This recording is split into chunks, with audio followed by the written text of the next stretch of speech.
I am Steve Adams. I'm with the Institute for Sustainable Communities, and it's our pleasure to host this webinar on the Southeast Florida Regional Climate Change Compact.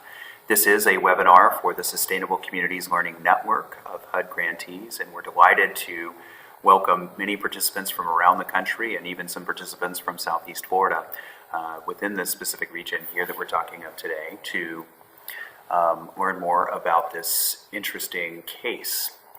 Joining me today are three distinguished panelists who have played a pivotal role in helping to form and advance the Regional Climate Change Compact in Southeast Florida.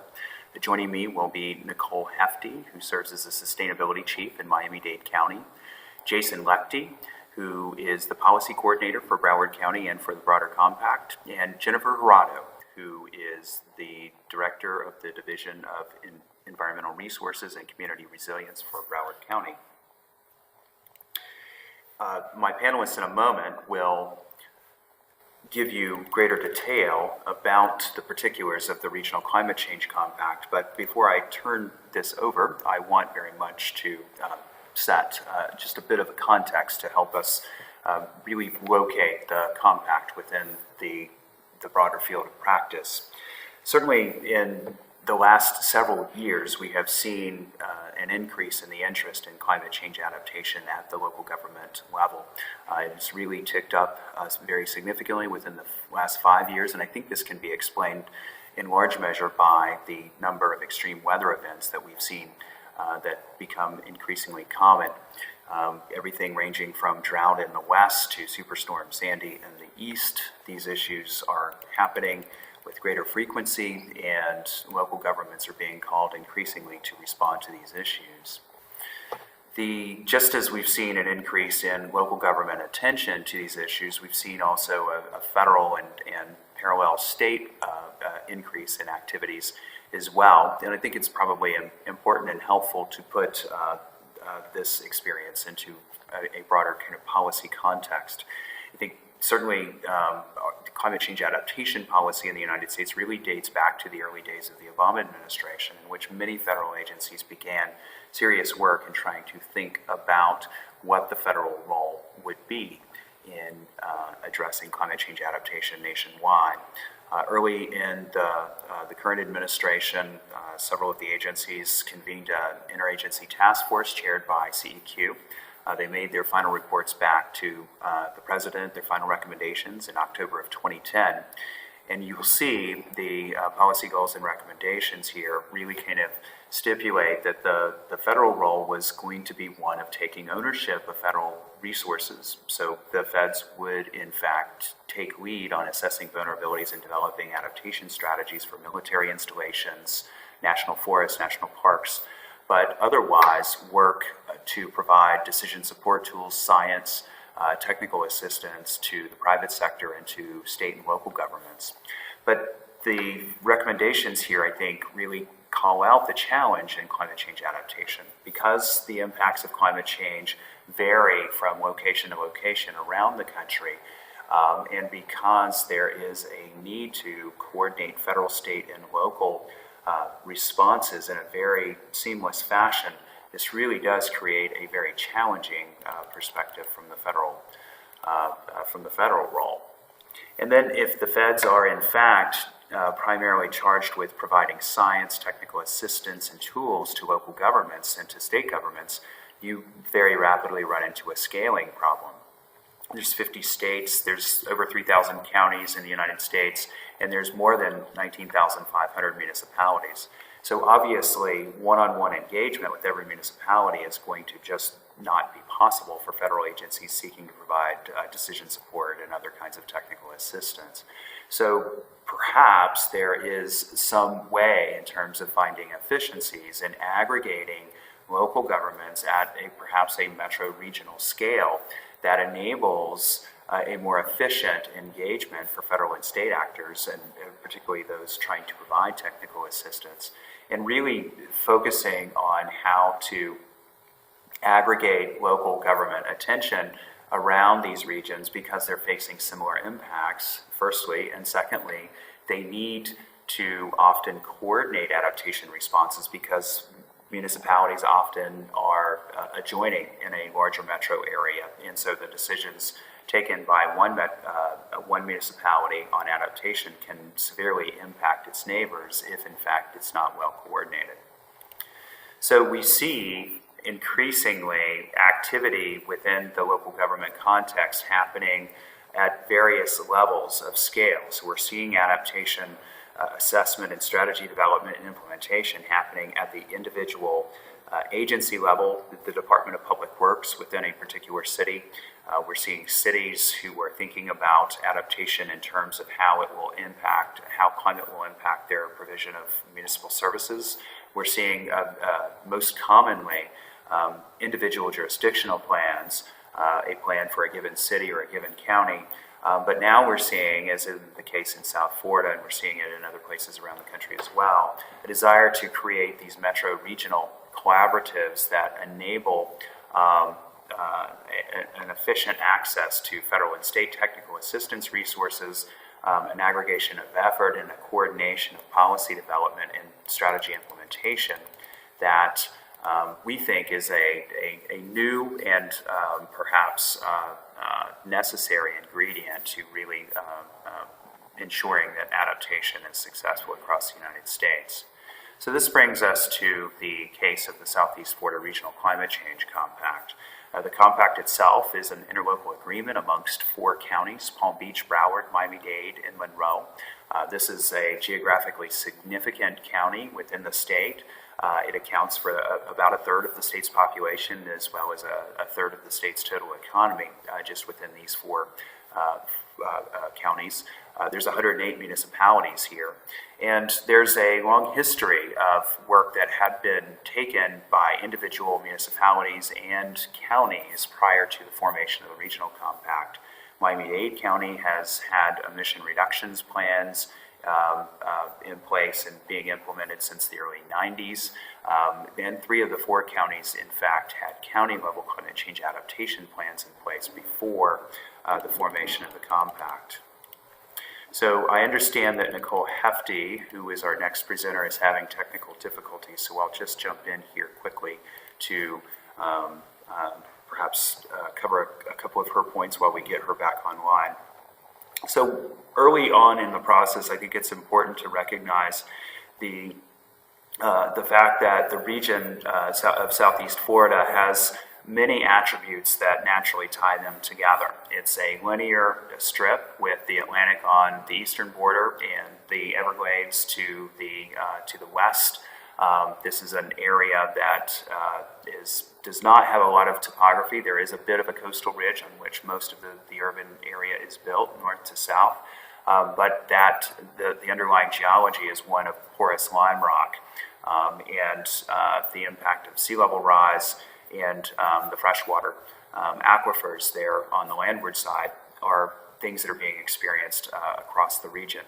There is a very heavily integrated regional economy with a tourism and trade basis, and certainly the regional transportation network itself ensures that people travel frequently on a daily basis from one county to the next and going from home to work. So in finding commonalities across the region enabled this region, I think, to really fully recognize that they had common interests in working together. The Southeast Florida Regional Climate Compact, as noted, is really an interlocal agreement. It was initiated at a regional summit held by the 4 counties in late 2009. By early 2010, all 4 county commissions had in fact ratified the compact by ordinance or by resolution.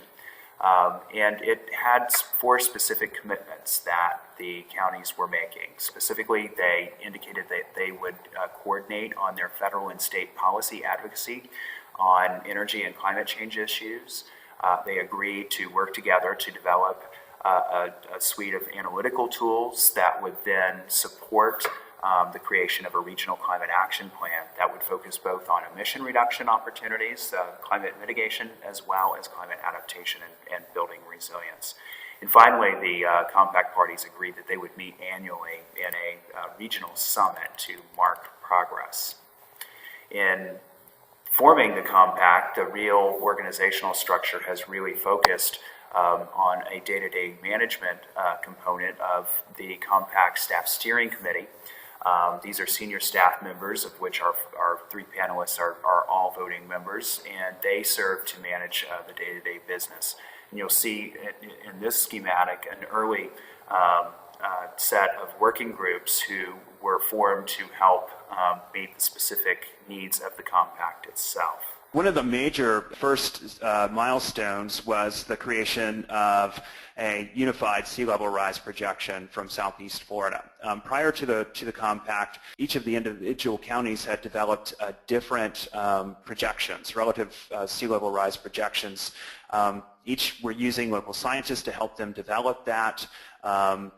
Many of whom are very widely regarded in international circles as well, published in IPCC and have made major contributions to the National Climate Assessment.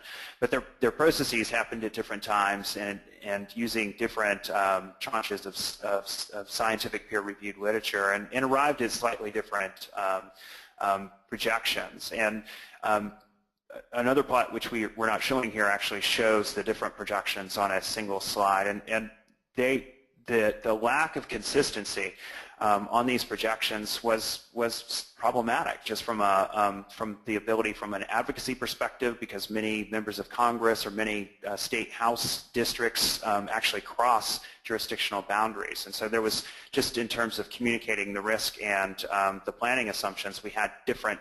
So a major first achievement was to reconvene many of the participants at the individual county level and arrive at a unified sea level rise projection, which now is being used across the region in many different planning tools, design tools, processes at the county level and in many cases at the city level as well.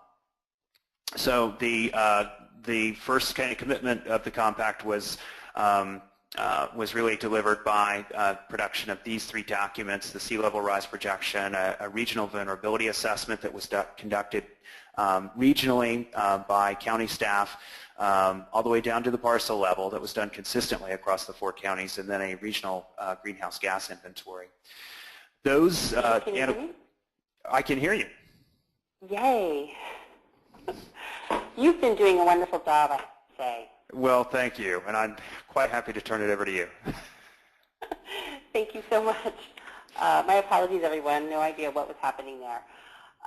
So to pick up where Steve left off, with the Regional Climate Action Plan, using those technical documents that we developed that were so critical in informing the planning process, we pulled together stakeholders and technical experts from the region over a year through 3 work groups and developed over 100 recommendations for both adaptation and mitigation for the region. And we organized the plan in these 6 sectors you see here. And the 2 things I really want to focus on is the fact that one of the primary goals was to integrate both climate adaptation and mitigation into existing systems and programs rather than trying to create a whole new process. And in addition, although the 4 counties have been working very closely together as a region, we also recognize that we're all a little bit different with regards to politics and resources. And so the plan was developed as a framework to allow us to move together forward as a region and really tackling some of these broader regional issues that enable us to have the flexibility to do things a little bit differently if needed at the county level. Next slide, please. So over the next 2 slides, there's a lot of information, a lot of examples, and I don't have time to go into those examples. Jennifer and Jason will be covering some of these in a little more detail, and we have a lot of information on the compact website, so I encourage you to please go to the website afterwards and get more information. But I want to just mention in a broader scale that we really have been very successful in engaging state, federal, and international support on the work that we've been doing here at the region. And that has brought in tremendous resources that we really didn't have when we were working individually at the county and municipal level. And that has really allowed us to make tremendous additional progress that I can say from my past experience we wouldn't have experienced if we had continued to work individually. Our first efforts to, back to the former slide please, our first efforts to get funding weren't successful, but I'm happy to say that we have been able to attract quite a bit of funding on various projects and really looking at how to inform our process and working on these different processes and again, or these projects, and again being able to provide the pilots and the case studies for others to take advantage of. Next slide, please. And one thing I do want to mention that was so critical is thanks to Steve and the Institute for Sustainable Communities, we were able to get a $975,000 grant from the Kresge Foundation specifically to facilitate implementation of the Regional Climate Action Plan over a period of 3 years. So that has really been a tremendous resource for us. As I mentioned, priority with the RCAP was to integrate these considerations into existing programs. We have some really good examples of that ongoing right now.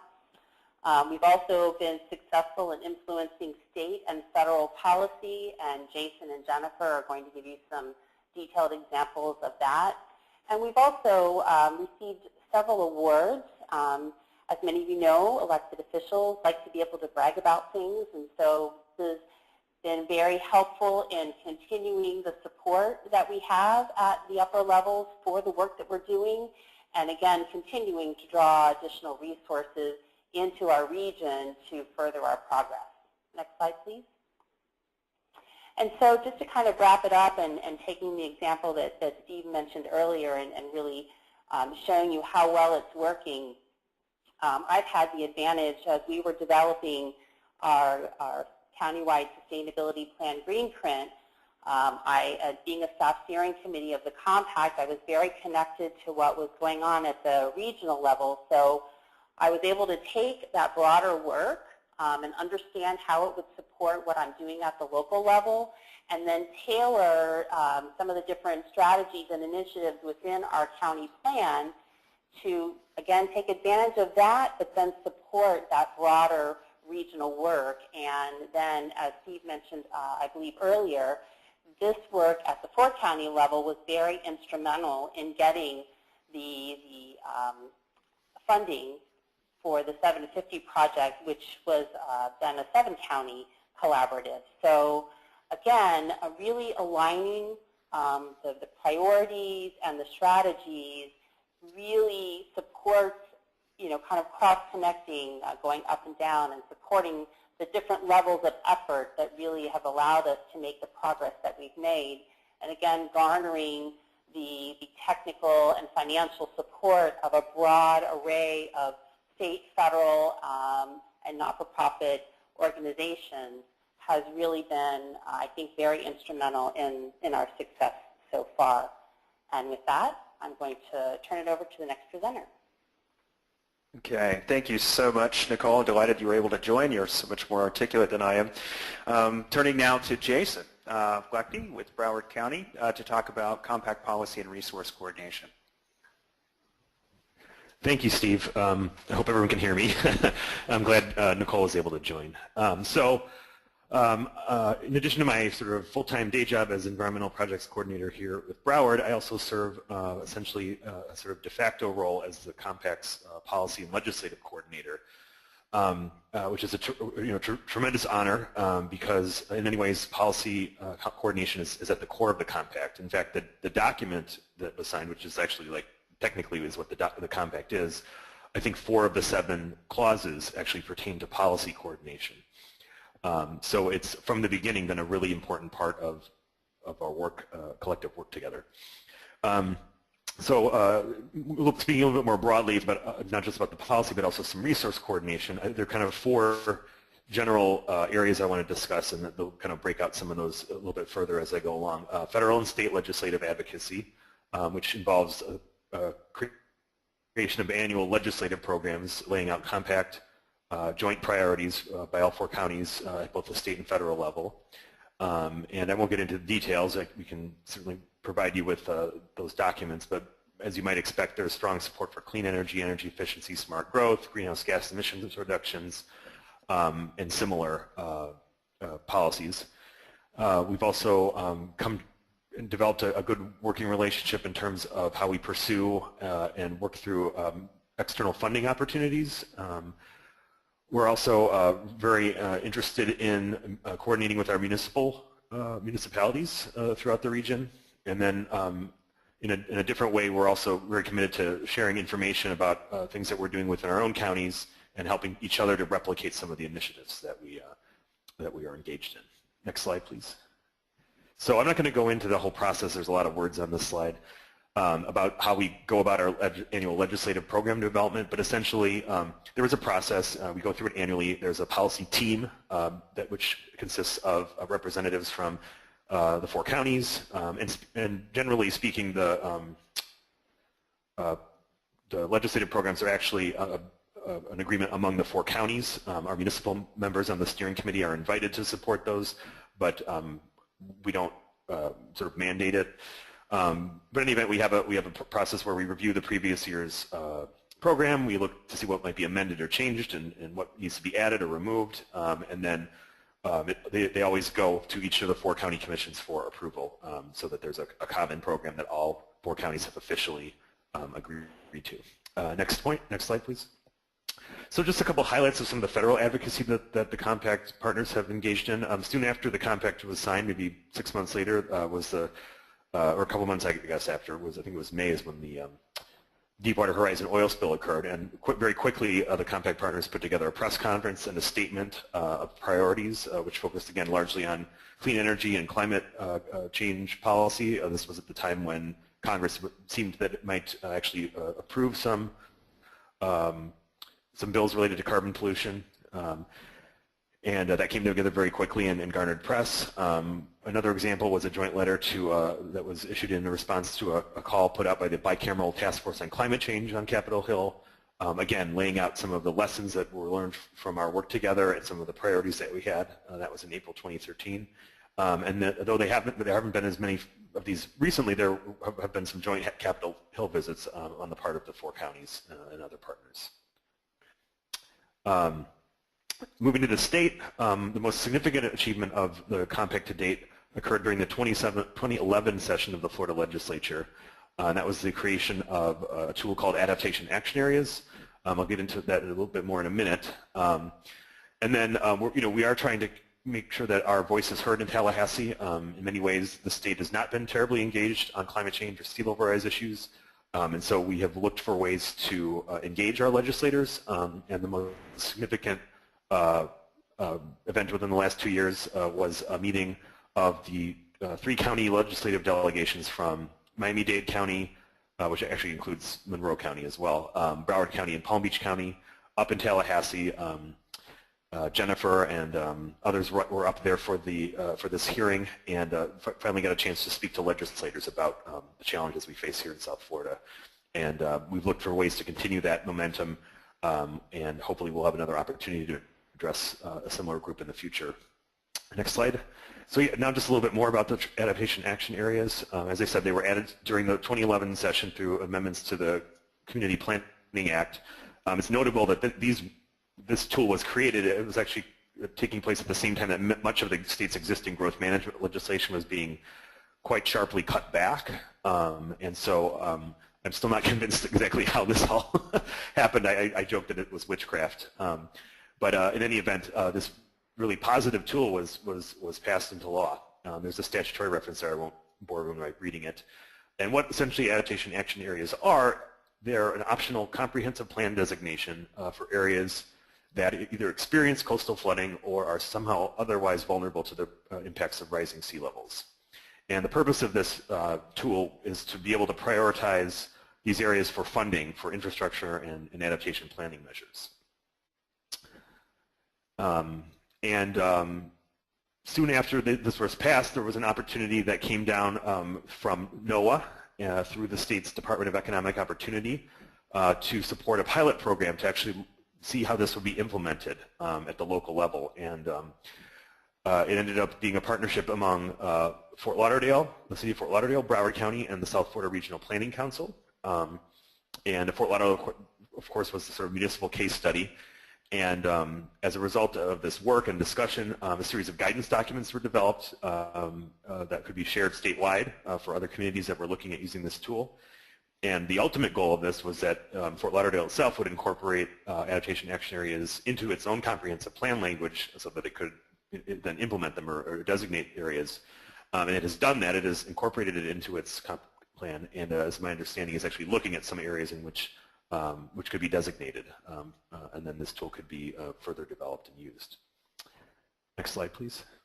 So turning to the external funding opportunities point that I mentioned earlier in the introduction, what's developed is that our partners, we and our partners, have all decided that we want to support each other by basically supporting the best positioned entity for a particular grant opportunity rather than resorting to this sort of traditional cutthroat competition of every man or woman for him or herself.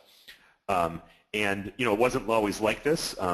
This relationship or this approach to these types of opportunities developed as a result of years of successful collaboration working with each other and the bonds of trust that developed from that working relationship. Next slide, please. And so there's a few examples of where this has this approach has worked well, and others where it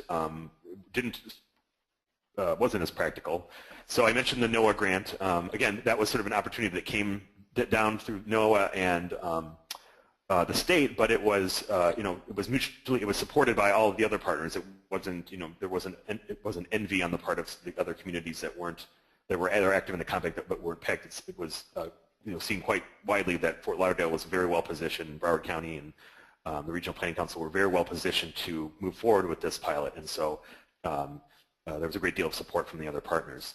Probably the best example of where we made a mutual decision on which of our partners would apply for something was something called the Reinvest Initiative, which is looking at how public-private partnerships might help to fund adaptive infrastructure.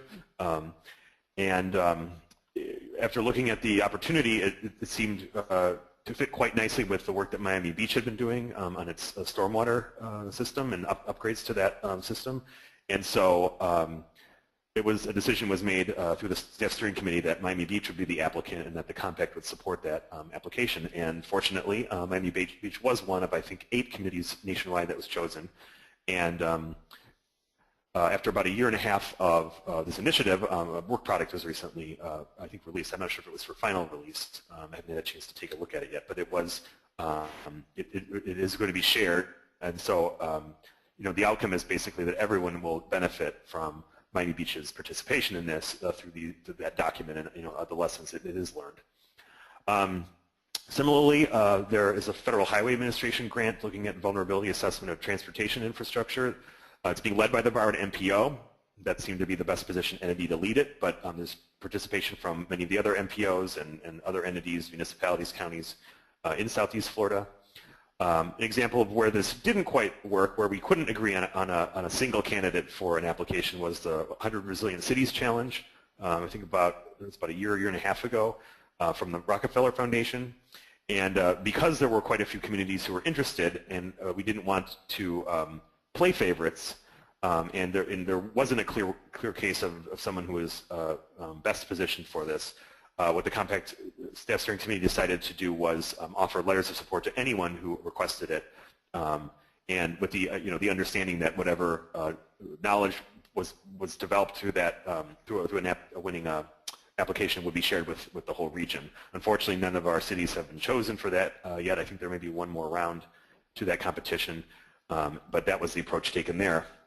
And then slightly differently, we were recently chosen by the Department of Energy as a region to be one of 16 climate action champion communities in the country. And this was a joint application. It's more or less a technical assistance program. Unfortunately, there wasn't much cash award, none actually. But what it might do is actually help position us for actual federal funding, potentially in a preferential way. This was something that was one of our counties took the lead on submitting the application, but on behalf of the entire compact, and we're quite we're quite sincere about wanting to make sure that this is a joint effort, that any resources or technical assistance that comes down from the federal level is available and shared and guided mutually by all of the 4 compact counties and, of course, our municipal partners and others. And what we're excited about is that we haven't really before settled on a numeric goal for greenhouse gas emissions reductions, and that was part of the application process that we needed to set a goal as a region. And so the goal is 2% annually, and I think that will help focus our efforts as these technical assistance and potentially funding comes down. We now have a benchmark against which to measure our progress. Next slide, please. So just talking a little bit about municipal coordination, as Steve and Nicole mentioned, initially the compact was led by the 4 counties, but it soon became evident that since so much policy and so much infrastructure and so many decisions are made at the municipal level, we really needed to find a way to incorporate municipal participation into the compact activities. And so there are municipal members on our staff steering committee now, but of course that's 1 per county, and there are 109 municipalities in the 4 counties, so obviously that leaves out 105 if we were to just talk to those 4. So we're always looking for new opportunities to engage our municipalities here in the region.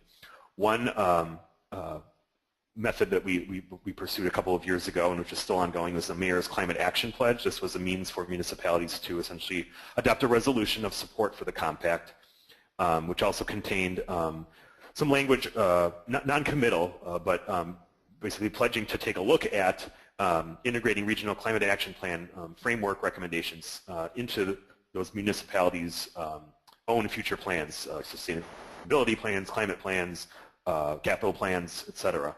And then, of course, there was a clause that urged other municipalities to adopt the pledge themselves. We were hoping this would kind of cause a snowball effect. So I believe we have, I think, it's around 25 or 30 municipalities in the region that have adopted the pledge, and it is ongoing. Others are invited to do that. And another way of engaging municipalities, which has been very successful, is through the implementation workshops that ISC, as a result of the Kresge Foundation funding, has been coordinating for the region on a variety of different topics. Everything from integrating climate into water supply planning to stormwater management to climate communications. There's been an effort to invite municipalities, particularly technical folks, from utilities, depending on the issue, what it might be, transportation agencies, et cetera, to engage, because this is really where the rubber meets the road. Is we have these policies, well, how do we implement it? And since so much of that implementation, as I said, will be done by municipalities, we really want to engage them. And finally, a more recent development is the development of a municipal working group, and this is a formal mechanism for involving more municipalities in the compact process. It's still being worked out, and it's being led by the 4 municipal members of the staff steering committee. Next slide. And then just to close, I sort of mentioned that we have this great process for sharing things that we're working on together. And so we've collaborated on annual reports about the compact. We share press release language on common on issues that we're working on in common, so that everyone can put that out. As I mentioned, the products of grants and programs that are specific to a county or city are shared with the group and the whole region. I think Nicole mentioned that climate change policies have been incorporated in all 4 counties' comprehensive and land use plans to some extent, and there was a lot of mutual learning and exchange around that. And similarly, as property assessed clean energy programs have been rolled out across the region, we've really learned from each other and shared information about that to help each other develop really good programs. So with that, I'll close and move on to Jennifer. Okay, Jason, thank you so much. Jennifer is going to kind of distill some of the major lessons learned from the compact. Jennifer Jurado. All right, thanks very much, Steve. I think that everyone's provided a real nice kind of foundation and framing for the work that's taken place over the last several years here in Southeast Florida. I just wanted to provide a few maybe specific examples of where we've really been able to propel our regional and local planning processes and some of the investments that are supporting decision making by virtue of working in such a collaborative manner. As some of the other panelists have referenced, we have seen quite an acceleration But I think it's really remarkable to think that in the few years that we've been working together, all 4 of the counties have formally integrated climate change into our comprehensive plans. Now, some of us might have actually structured a climate element.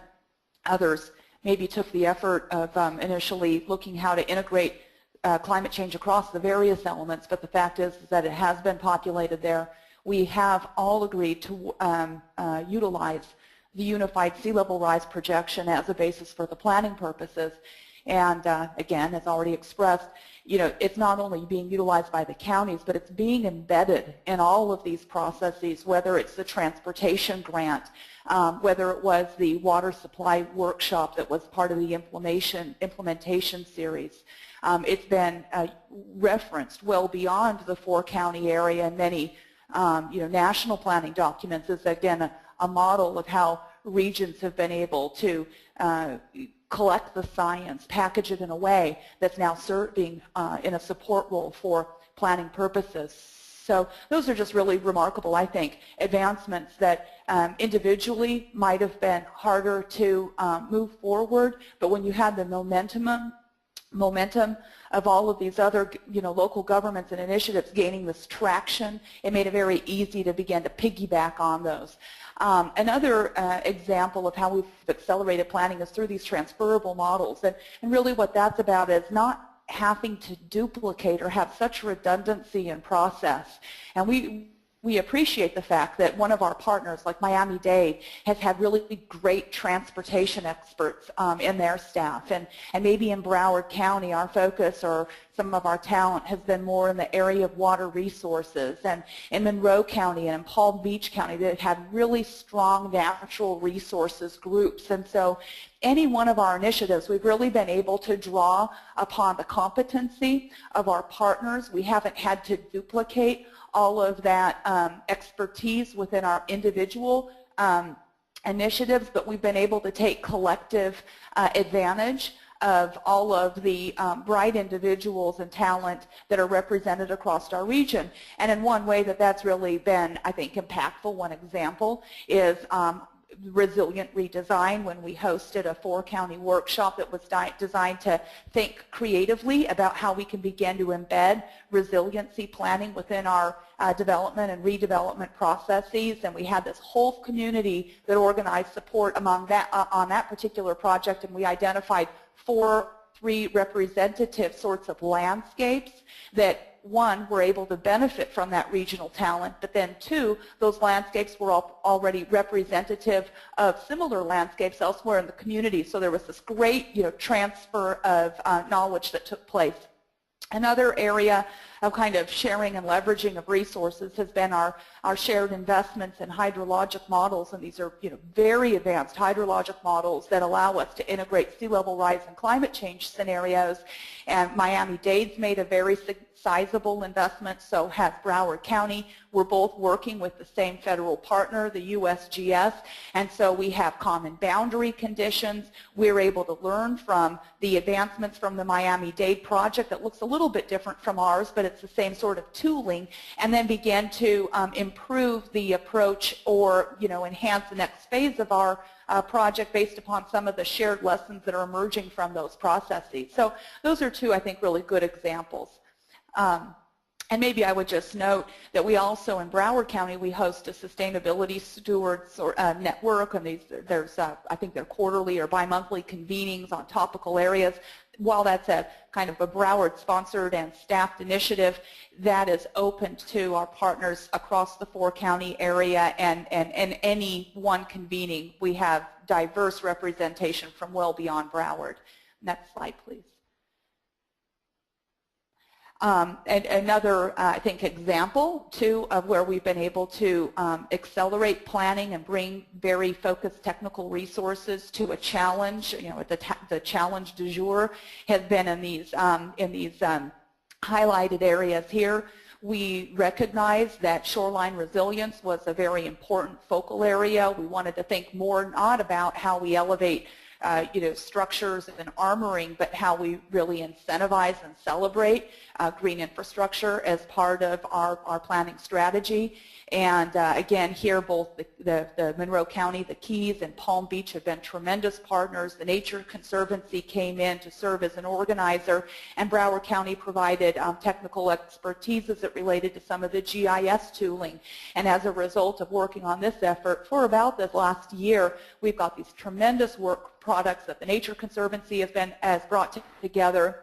We just delivered yesterday this online GIS tool, and Broward County has already used this tool twice in kind of thinking about how we compare to our neighbors. Maybe we increase our goals with respect to the prevalence of green infrastructure in our shoreline, and we've had those internal conversations. And also now we can prioritize as we're talking with our cities about, well, what types of opportunities do we have? Where are the priority reaches? Where should we be focusing our investments? And we're helping to inform those decisions, and also organizing a grant program that will support our local governments in terms of implementing some of the preferred strategies. So great regional effort with very specific local applications.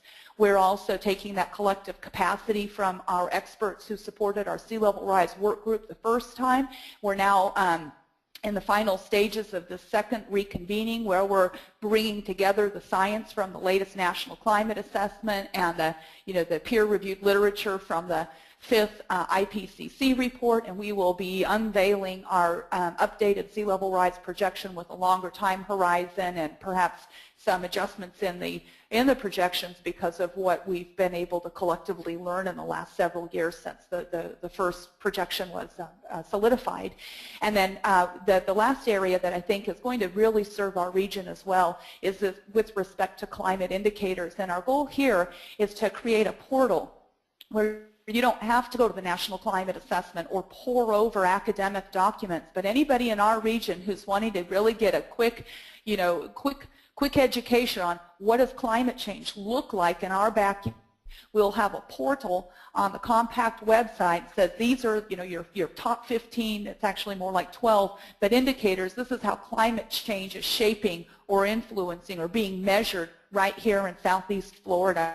So it'll be a great communication tool, but it'll also serve as a kind of a central data portal, providing the right resources for individuals who are looking to integrate this science into their planning processes and decision making.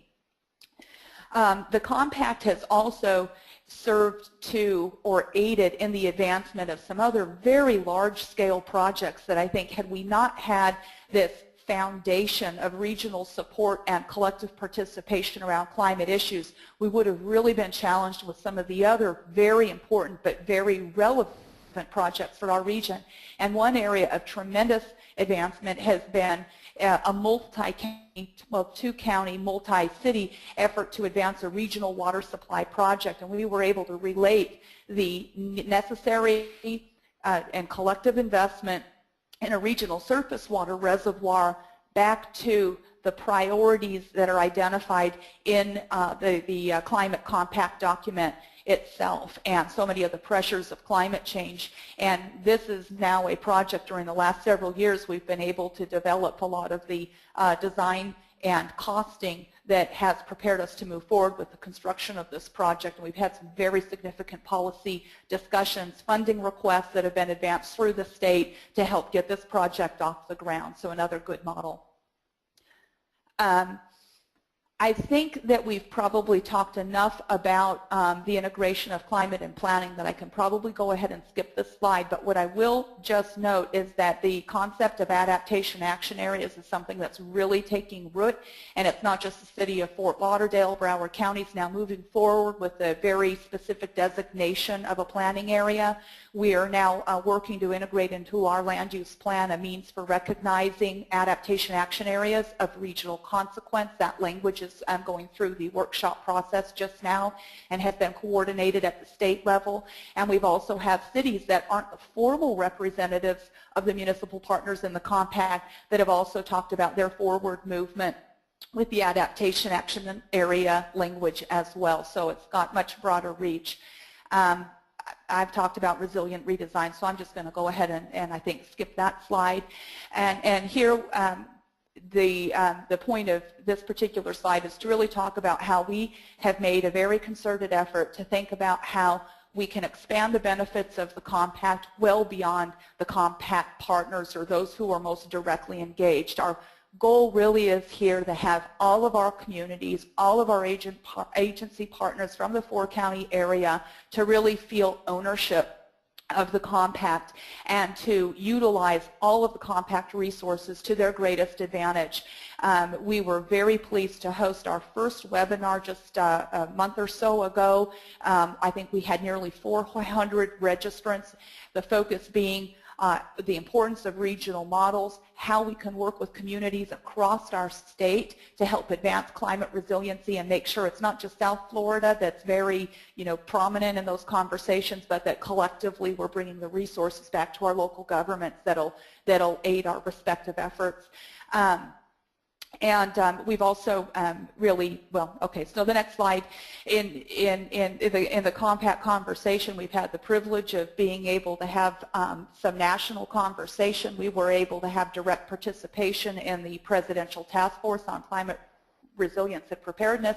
The compact efforts are highlighted there, but more important, I think, is that we were able to influence some of the recommendations in a manner that is now coming back to benefit local governments. And one example I will give is we had a strong voice in the recommendations relating to the Built Systems Work Group and coastal resilience in particular.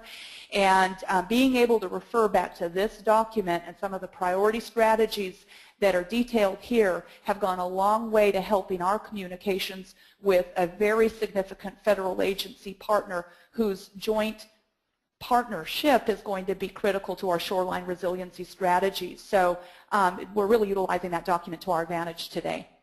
And in the next slide, one other, I think, challenge of our region has been historically overcoming some of the negative communications. And I think that with the participation of our partner governments in the compact, we've really been able to ensure that we're celebrating the positive aspects of regional collaboration and being proactive and taking a progressive stance on climate initiatives and issues. And as a result, I feel that there's been a real turn in the type of coverage that the region receives, and it's one of celebration for how policies and planning are aligned to support our local planning efforts and will benefit our communities. And in moving forward, some of the priorities we've established for ourselves are detailed here in some of the focal areas for compact implementation workshops this next year.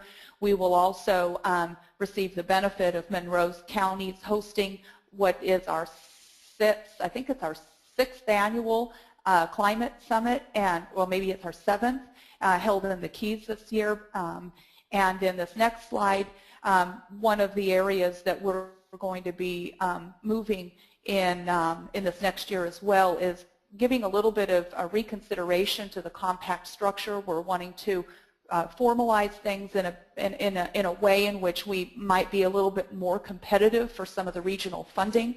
We're also looking to formalize, not just with the municipal work group, but also municipal membership in the compact, hopefully adding to that sense of ownership and RCAP implementation.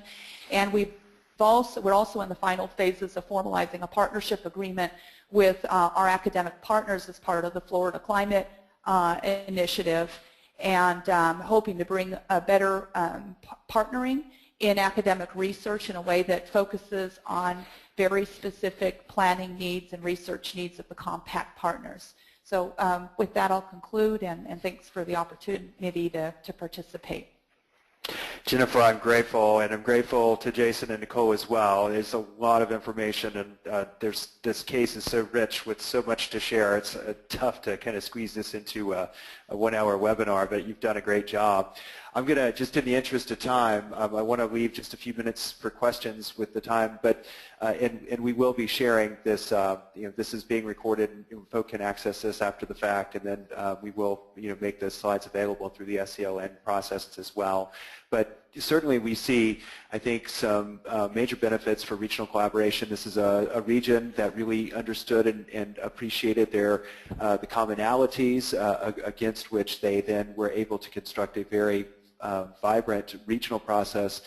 They have garnered political support to move things forward, and they've certainly garnered a great deal in the way of resources to help them advance. So we see this as one of the most remarkable cases of regional collaboration, and we at ISC really give a huge tip of the hat to Jennifer, Jason, and Nicole and their colleagues in South Florida who have really advanced this process. So Henry McKay, my colleague at ISC, who is manning the control booth here, I think we are ready for questions. Okay, we have a few questions in that people have submitted through the question box. Hopefully we'll have time to get through them all. You are able to still submit more if you like through that question box. You can just type them in. So the first one we have is from Michael Gove. He's asking, isn't the term climate change unlawful in Florida now?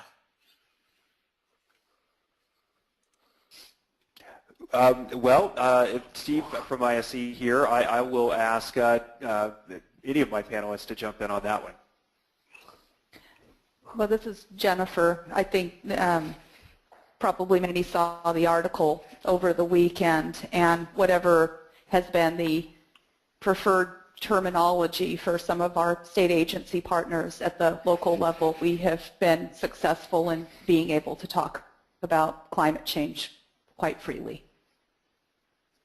Yeah, so in Southeast Florida, it really has not been so much of an issue as certainly the coverage over the weekend noted at the state level. And Steve, this is Jason. If I could just add, one of the remarkable features, I think, and one of the things that really makes the compact stand out is that it was initially a bipartisan initiative and has continued to be supported on a bipartisan basis by municipal and county elected officials from both Republicans and Democrats and nonpartisan elected officials, and I think it actually gets a lot of at the local level. This stuff, this is happening to us. We're seeing water, we're seeing sunny day flooding, we're seeing saltwater intrusion threats, and so local officials don't really have the luxury of getting caught up in these kind of existential or kind of silly debates. Because just like a constituent would be calling to yell at an elected official if their garbage didn't get picked up, our citizens are expecting local government to address these problems, and if they don't, these elected officials are probably going to hear about it or even get tossed out of office. So they are on board with this, and we don't see this really tiresome and kind of distracting sideshow about causes and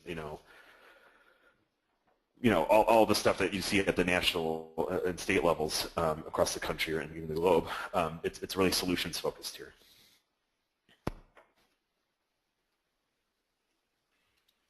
Okay, Henry, is there another question? Yeah, there's a few more. We have two from Cammie Peterson about Nicole's presentation.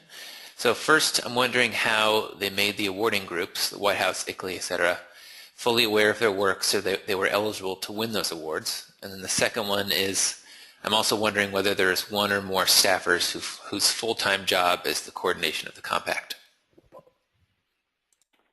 Can you hear me? We can hear you, Nicole. Okay.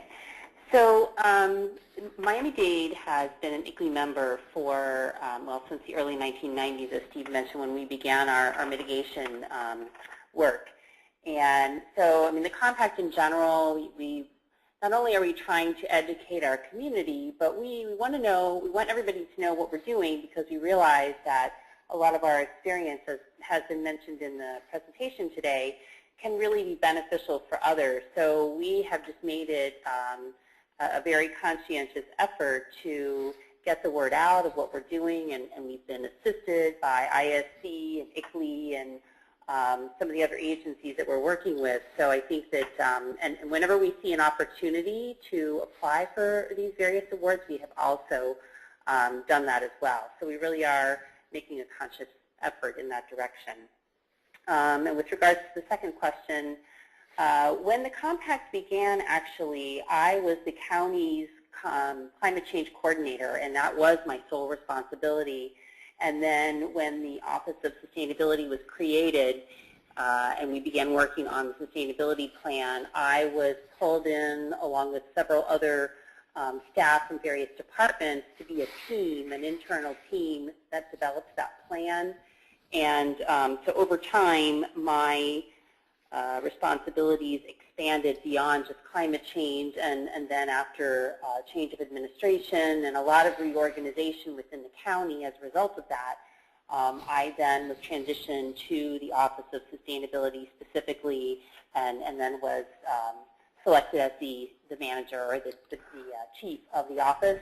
So unfortunately, I don't have somebody that is taken over all of that responsibility for climate change. So I still am the primary person that is doing that, but pulling in technical staff from different departments and really trying to get them engaged in the work and the discussions. And I have a few key people in these other departments that are very instrumental in some of the modeling and stuff that Jennifer mentioned earlier that are very important to the work, but still at this time remain the primary coordinator for the county's climate work. In addition to... This is Jennifer. I just wanted to note that the compact itself, when we were launching the initiative, it was all with existing resources, and it was at a time of severe budgetary reductions, and the support and all of the energy that went into the compact process was associated with existing staffing, and along the way we've been able to gain staff support through the services of ISC in some capacity, but the staffing itself has been with existing resources at the local level. Yes, thank you, Jennifer. Steve, this is Jason. I mean, I think it's also important that the Kresge Foundation grant that has supported an ISC staffer whose full-time work is to support the compact implementation. And Steve, you can, I'm sure, talk more about that. Well, indeed, and so with Kresge funding, we were able to create a position in South Florida, which is a full-time one FTE that works is dedicated to compact support. So that's a staff member who works for the staff steering committee and coordinates many of the kind of activities associated with implementing the Regional Climate Action Plan, and that was a 3-year grant. Okay, Henry, another question? Sure. We have one from, and apologies if I mispronounce your name, Dumatrita Mick. Looking back at the work that the compact did, what was the most difficult task to accomplish, and what was learned from that? Also, what are the most difficult things you anticipate looking at the coming goals for the compact? This is Nicole. I'll just start by saying that I think really just the initial idea of the 4 counties collaborating was, I think, a challenging concept initially. As Jason mentioned, historically we were competing for resources, competing for grant dollars and federal dollars in the region. And so when this was first proposed, I think that we all weren't sure how far this was going to go. And I think, we all kind of walked on eggshells initially, but as Jennifer mentioned, and I think as I'm not sure if Steve mentioned, but the staff steering committee was specifically designed to be staff as opposed to elected officials, and that has been an important aspect of being able to kind of have these folks dedicated to just seeing progress get done and not allowing some of these other kind of political shenanigans to interfere with that, and really just focusing on the progress and the end result.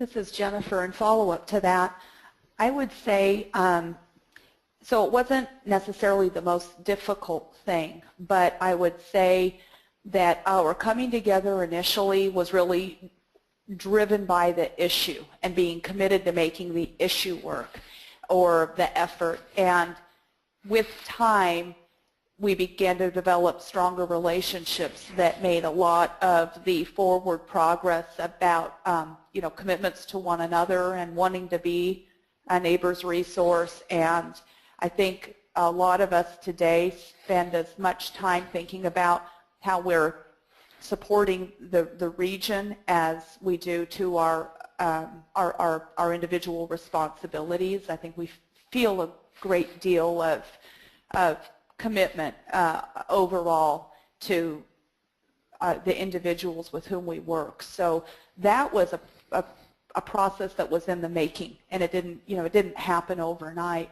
I'd also note that the formal adoption of the Regional Climate Action Plan by the county partners happened very quickly for some and took quite a bit longer for others. There was a lot of process that was involved, and being sensitive to individual processes and not trying to superimpose one's own expectations about how things should be done is a point of sensitivity that we've all tried to be aware of.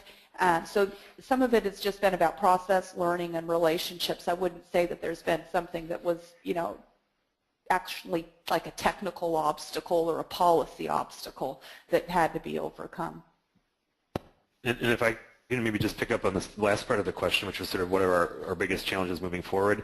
And this is just my opinion. I don't know that we've made a decision as to what's going to be most difficult, but I would think that we're kind of at the point where we've engaged in a lot of this planning, and we're really looking at how we move to implement. And a lot of these the things that need to happen are infrastructure investments or changes to existing kind of long-standing codes or ordinances or policies, and that can be difficult in really bringing these the sort of higher level policies down to the nitty-gritty implementation level through other codes or ordinances. But of course, there's always the question of funding, particularly when it comes to infrastructure investments, and with the tightening of federal funds as well as limited state funds, and our own limitations as counties, of course, and competing with a lot of other demands. That to me is going to be a really interesting question moving forward. And so some of the work, for example, that Miami did with that Reinvest grant and looking at how public-private partnerships might play a role will be really interesting. Or maybe it's a question of needing to figure out how we take advantage of the investments that would be occurring anyway, the rebuilding of a road at a regular point. Well, rather than just doing it the same way it was done before, maybe changing it or making some modifications to the design or the construction where it now has additional climate resilience benefits. So figuring out what levers to move and so on to make all that happen, I think is really going to be the kind of challenge moving forward, at least as far as I see it. Thank you. And in light of the time, I know we're almost 8 minutes past the hour. Henry, maybe one last question, if I could prevail upon my panelists to hang with us for just a moment more. Okay. We've had multiple questions from the same people, so in the interest of just covering more people, I'm going to ask from someone new. There's another question I see about the not being able to talk about climate change or global warming. I'll skip that unless there's an objection from the panelists, since we've kind of already covered that. So I'll move to this question from Patricia Widener. Is the compact working on reducing greenhouse gases as well?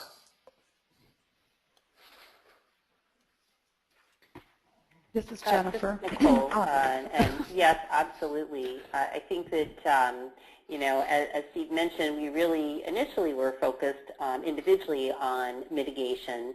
And then when the compact formed, I think we were all just so anxious to make progress on adaptation planning that we really focused on that. But then if you look at the Regional Climate Action Plan, we do have strategies and goals with regards to greenhouse gas mitigation. And so we're looking at how we can further those. And we were thankfully able to get some funding for Go Solar, so we're working regionally on reducing the barriers and challenges for solar permitting, and really looking to see how we can better connect our regional transportation systems. One of the things that we've been able to accomplish with regards to that is we have individual county buses that are now crossing county lines and transporting folks from one county to the other, because we do have a lot of cross county boundary transportation on a daily basis, folks living in one county and working in the other. So we're looking for additional opportunities to better connect that. Jennifer, you want to talk about energy? I was just going to say briefly, there's a number of communities in Miami-Dade that have moved forward with PACE in order to get renewable energy and energy efficiency better off the ground. Broward County, seeing the momentum there, also voted to move forward with property assessed clean energy. We're trying to address some other hiccups along the way, but nonetheless, we're still committed to that. Our county's also adopted a renewable energy goal for county operations. As part of our Climate Action Champions application, we focused a great deal of our priorities on electric vehicle charging infrastructure, how to better support a regional framework that can help our communities make that transition. Jason's been very active in looking at qualified energy conservation bonds as a regional tool for energy efficiency programs. So there's a lot of interest there, a lot of tools that are at hand, and I think still, though, much more that needs to be done. But we're looking to take advantage of all opportunities. And if I could just add on to that, as well, as I mentioned, the region received this Climate Action Champions designation, which is focused on emissions reduction goals and programs, and so I think that is going to be a real catalyst for us to move that conversation and those actions forward. I think, in my opinion or my view, for the last couple of years, our focus has perhaps been a little bit more on the adaptation end of things, but as a result of just the sort of natural evolution as we continue to work together and as issues, certain things, we get more of a handle on them, and other things we realize we need to kind of pick up the pace, plus some of these external drivers like the Climate Action Champions program, as well as we'd already kind of decided, I think, that we were going to update our greenhouse gas emissions inventory. I think we're going to actually see a lot more activity in that area over the next couple of years, and hopefully a lot of it will be joint programs or coordinated programs. Okay. Well, I'm grateful. Jason, Jennifer, Nicole, thank you so much for taking the time to share your expertise and experience with us through this SCLN webinar. As we noted, this will be made available, Henry, correct me, on the SCLN website for the HUD grantees, and the PowerPoint slides will be available as well. Yes, that's right.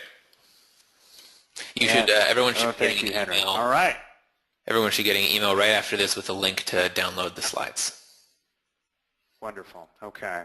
And thank you so much, everyone, for joining us. We really enjoyed the time. And thank you so much. Thank you. There's 50 states, there's over 3,000 counties in the United States, and there's more than 19,500 municipalities. So obviously, one-on-one engagement with every municipality is going to just not be possible for federal agencies seeking to provide decision support and other kinds of technical assistance. So perhaps there is some way in terms of finding efficiencies in aggregating local governments at perhaps a metro-regional scale that enables a more efficient engagement for federal and state actors, and particularly those trying to provide technical assistance, and really focusing on how to aggregate local government attention around these regions because they're facing similar impacts, firstly, and secondly, they need to often coordinate adaptation responses because municipalities often are adjoining in a larger metro area, and so the decisions taken by one municipality on adaptation can severely impact its neighbors if in fact it's not well coordinated. So we see increasingly activity within the local government context happening at various levels of scale. So we're seeing adaptation assessment and several of the agencies convened an interagency task force chaired by CEQ. They made their final reports back to the President, their final recommendations in October of 2010. And you will see the policy goals and recommendations here really kind of stipulate that the federal role was going to be one of taking ownership of federal resources. So the feds would, in fact, take lead on assessing vulnerabilities and developing adaptation strategies for military installations, national forests, national parks, but otherwise work to provide decision support tools, science, technical assistance to the private sector and to state and local governments. But the recommendations here, I think, really call out the challenge in climate change adaptation. Because the impacts of climate change vary from location to location around the country, and because there is a need to coordinate federal, state, and local responses in a very seamless fashion, this really does create a very challenging perspective from the federal role. And then if the feds are in fact primarily charged with providing science, technical assistance, and tools to local governments and to state governments, you very rapidly run into a scaling problem. Strategy development and implementation happening at the individual agency level, the Department of Public Works within a particular city. We're seeing cities who are thinking about adaptation in terms of how climate will impact their provision of municipal services. We're seeing most commonly individual jurisdictional plans, a plan for a given city or a given county. But now we're seeing, as in the case in South Florida, and we're seeing it in other places around the country as well, a desire to create these metro-regional collaboratives that enable an efficient access to federal and state technical assistance resources, an aggregation of effort, and a coordination of policy development and strategy implementation that we think is a new and perhaps necessary ingredient to really ensuring that adaptation is successful across the United States. So this brings us to the case of the Southeast Florida Regional Climate Change Compact. The compact itself is an interlocal agreement amongst 4 counties: Palm Beach, Broward, Miami-Dade, and Monroe. This is a geographically significant county within the state. It accounts for about a third of the state's population, as well as I am Steve Adams. I'm with the Institute for Sustainable Communities, and it is our pleasure to host this webinar on the Southeast Florida Regional Climate Change Compact. This is a webinar for the Sustainable Communities Learning Network of HUD grantees, and we're delighted to welcome many participants from around the country and even some participants from Southeast Florida within the specific region here that we're talking of today to learn more about this interesting case. Joining me today are 3 distinguished panelists who have played a pivotal role in helping to form and advance the Regional Climate Change Compact in Southeast Florida. Joining me will be Nicole Hefty, who serves as the Sustainability Chief in Miami-Dade County, Jason Lepty, who is the Policy Coordinator for Broward County and for the broader compact, and Jennifer Jurado, who is the Director of the Division of Environmental Resources and Community Resilience for Broward County. My panelists in a moment will give you greater detail about the particulars of the Regional Climate Change Compact, but before I turn this over, I want very much to set just a bit of a context to help us really locate the compact within the broader field of practice. Certainly in the last several years, we have seen an increase in the interest in climate change adaptation at the local government level. It's really ticked up very significantly within the last 5 years, and I think this can be explained in large measure by the number of extreme weather events that we've seen that become increasingly common. everything ranging from drought in the west to Superstorm Sandy in the east. These issues are happening with greater frequency, and local governments are being called increasingly to respond to these issues. Just as we've seen an increase in local government attention to these issues, we've seen also a federal and parallel state increase in activities as well. And I think it's probably important and helpful to put this experience into a broader kind of policy context. I think certainly climate change adaptation policy in the United States really dates back to the early days of the Obama administration, in which many federal agencies began serious work in trying to think about what the federal role would be in addressing climate change adaptation nationwide. Early in the current administration,